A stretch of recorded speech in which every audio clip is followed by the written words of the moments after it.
ไม่สงค่ะสวัสดีค่ะเมื่อในค่ะเฮาอ่อนมาแหล่ป้อยเหลินสีม่นเลยค่ะป้อยก่อมใจหนักค่ะเมื่อในเนี่ยจะเป็นวันเหลินสีม่นเลยค่ะเนาะย้อนนั้นเลยเห็นมีก้นมาต่างซ่อมนั้นก็มาเฮ็ดกุศลกันนำว่านำเลยค่ะตีน้ำรันเลยค่ะพอค่ะตั้งหลังในอันอยู่ย่ำเดี๋ยวในจะเป็นมหาเมียดมุนีในเว้งน้ำรันเลยค่ะเนาะอยู่ที่กลางเว้งน้ำรันเลยค่ะค่ะวันนี้นะคะโมจะพาทุกท่านมาทำบุญนะคะก็คือจะเป็นวันพระใหญ่ของเดือน4นะคะถ้าเป็นภาษาไทยใหญ่เรียกว่าเดือนสี่ม่นนะคะเดือนสี่ม่นนี่ก็คือเป็นวันสำคัญของชาวไทยใหญ่อีกวันหนึ่งนะคะถ้าเดือนสี่ม่นนี่ทุกปีจะมีงานนะคะใหญ่โต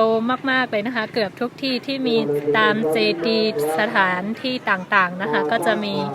จัดทำขึ้นป้อยเดือนสี่ม่นจะเป็นคนเยอะแล้วก็ซุ่มขายของกินอะไรอย่างนี้ก็เยอะมากนะคะแต่ว่าปีนี้คงไม่ได้จัดแล้วนะคะเนื่องจากการเมืองแล้วก็โควิดด้วยก็เลยไม่มีการจัดงานป้อยเหรินสีม่วนขึ้นนะคะแต่ก็ยังมีทุกคนที่มาทำบุญไม่ขาดสายนะคะจากที่ดูแล้วบางคนก็เดินมาบางคนก็นั่งมอเตอร์ไซค์มาบางคนก็นั่งรถมาจริงๆถ้ามาทำบุญนะคะก็จะมาทำตั้งแต่ตี 4ตี 5จนถึงตอนนี้ยังไม่ขาดสายเลยนะคะแล้วก็อากาศวันนี้นะคะหนาวมากๆ จริงๆฤดูหนาวนะคะจะสิ้นสุดวันนี้เลยนะคะแต่เช้านี้อากาศเย็นกว่าปกตินะคะแล้วก็น่าจะอยู่ที่ไม่แน่ใจว่าอยู่ที่เท่าไหร่นะคะเพราะว่าไม่มีเน็ตค่ะก็เลยเช็คไม่ได้นะคะก็น่าจะอยู่ที่23-22องศาเท่านี้เองค่ะเมื่อในเรือนสีม่วนค่ะเขาได้ออนกว่าด้วยว่าเว้งน้ำลันแน่เรือนสีม่วนบนเทศสังละลายเนี่ยค่ะเตก็มานำก็เหมือนกันกุฏิก็ขนาดเดมีต่างซ้อมต่อค่ะต่างซ้อมเอาหมักไม่หมักต่างเซขมุนเซมาต่างเส้นเลยค่ะต่างซ้อมต่างที่เพื่อนเซมก้ายก็มาต่างปาตีจ้องแทมเลยค่ะเนาะเดี๋ยวมันก็ดีกว่าที่หลายๆวัดหนังเก่าค่ะก็หนาว่าค่ะได้แต่ว่าวัดที่ไหนวัดเลี้ยวก้อยในค่ะเนาะยันว่ามาถ่ายซ้อมเหหน่อยค่ะใครๆก็เลยหันว่าตีหนึ่งแ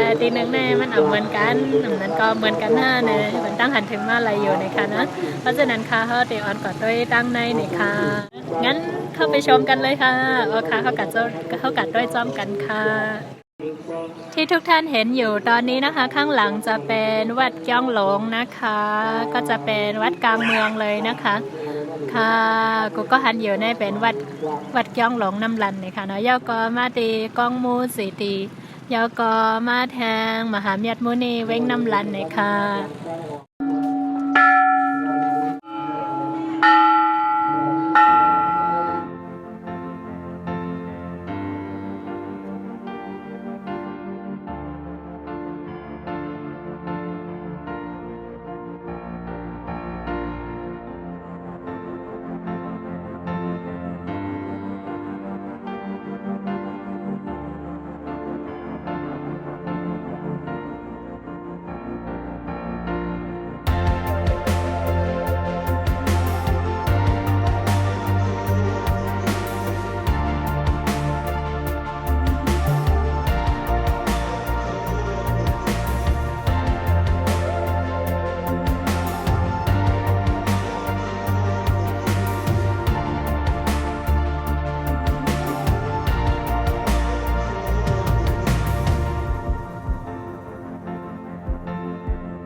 ค่ะเพราะว่าเป็นกูปีนะคะเนาะเดี๋ยวซ้อมเส้นในตินน้ำร้านแน่แต่เป็น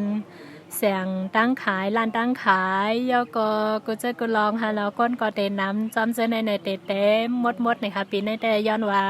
อัมมี่ป้อยเลนสีนะคะและพอมีคนสังหาก็หนาก็ก้นอันมาเฮ็ดกุศลในว่าตั้งตึกน้ำค่ะถ้าเป็นทุกปีนะคะจากตรงนี้นะคะจนไปถึงที่วัดกลางเวงน้ำลันนะคะวัดหลวงน้ำลันนะคะก็จะมีเป็นซุ้มของกินหรือร้านค้าต่างๆนะคะเต็มสนามนี้เลยนะคะแต่ว่าปีนี้ไม่จัดก็เลยเงียบแบบนี้นะคะแต่ก็ยังมีผู้คนที่มาทำบุญกันอย่างคึกคักค่ะค่ะในเป็นรองวันเลินสีม่นเนี่ยค่ะนะเขาค่ะมาต่างซ้อมเสียเย่ากว่าเย่านะคะปีนี้ได้เต็มป้อมีป้อยเนี่ยค่ะเนาะค่ะเสร็จจบไปแล้วนะคะกับงานวันเลินสีม่นนะคะคลิปก็จะมีเพียงเท่านี้ค่ะช่วงนี้ก็จะไม่ได้ลงมากนะคะเพราะว่าเน็ตไม่มีเลยแต่ก็มีถ้าใช้ Wi-Fi ไร้สายนะคะก็มีอยู่นะคะแต่ว่าเกรงใจเขาโมก็เลยไม่กล้าไปขอเขาลงสถานการณ์ในเมียนมานะคะขอบคุณทุกความเป็นห่วงนะคะถ้าเป็นที่น้ำรันนะคะก็จะมีการชุมนุม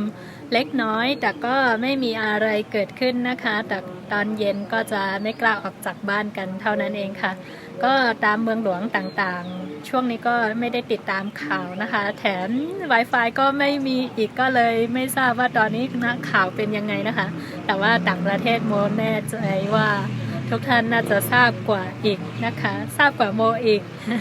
ก็ขอบคุณทุกความเป็นห่วงนะคะโมไม่ได้